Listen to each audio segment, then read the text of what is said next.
Is at Brookings, a weekly in-depth look at issues behind the news.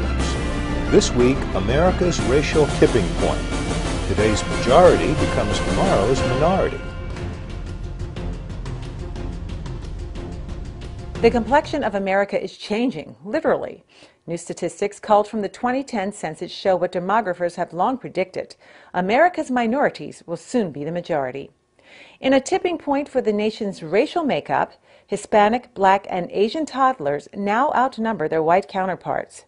It's an irreversible trend that presents both opportunities and challenges, says senior fellow William Fry. The new data that just came out show that we've reached a very important tipping point for 3-year-olds. There are 49.9% of 3-year-olds in the United States who are white Anglo-Americans, which means there's now more than half of 3-year-olds who are minorities of one sort or another, largely Hispanic, but also Asian Americans, African Americans.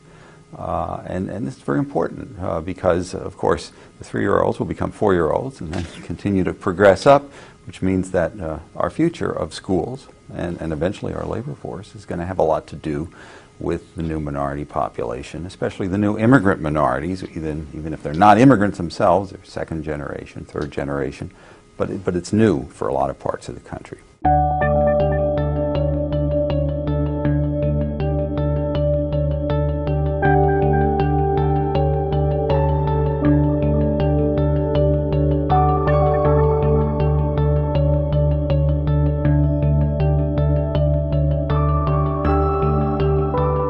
What are some of the key challenges associated with this change in population? We kind of know what this is going to look like in different states and different cities over the next 10 years. It's changing dramatically, and it means that we have to have our schools and other institutions be ready to deal with a multi-ethnic population, people speaking different languages, not just Spanish, but a whole range of languages in some of the urban school districts. And you know, it's difficult, it's expensive, it's challenging, but it's absolutely necessary for us to come to grips with this, because these are the people that are forming our labor force in the next 10 or 20 years as the older white and African American baby boomers start retiring out of the labor force. These are the folks that are going to be there, and we want to make sure that they have the best opportunity to get good jobs and to make us a prosperous country, as past immigrant waves have done in helping us get where we are today.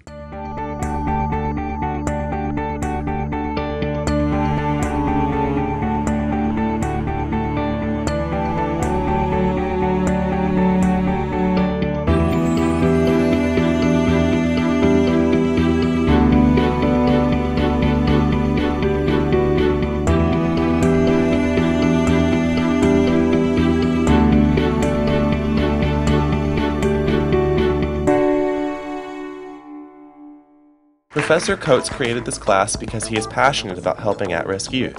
And although it was attended by students from a variety of ethnic and socioeconomic backgrounds, the course was focused on providing opportunities for underprivileged minorities. My child has a distinct advantage over a kid who is in the inner city who's coming up with a single mother who is working a $10,000, $15,000 a year job. And then you have to think from just a humanity and fairness standpoint.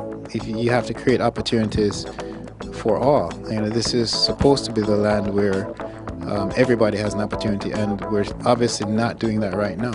Professor Coates was assisted by several of Armstrong's Collegiate 100 students who share his desire to recruit more scientists and technologists for the future.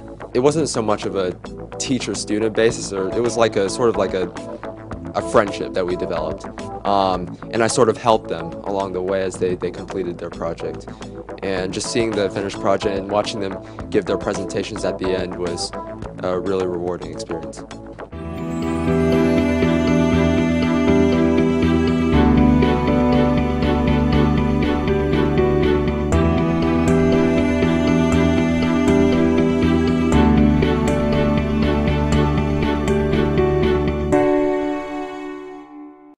But I didn't get here by myself.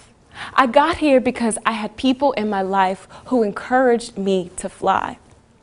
There's a story about an eagle egg that dropped into a chicken coop. And when this little eagle was born, he knew that he was different. But all the chickens around him just kept reminding him that you're just a chicken. But one day he looked up into the sky and saw an eagle flying, and he said, that's what I want to be. But the other chickens just laughed and said, you're just a chicken, and there's no way that a chicken is ever going to become an eagle. But that eagle peered down one day at the little eagle in the chicken coop and asked him, what are you doing in a chicken coop? Don't you know that you're an eagle and you can fly? With that encouragement, the eagle puffed with pride and soared into the sky. There are thousands of young eagles in our community caught in chicken coops, waiting for someone to encourage them to fly.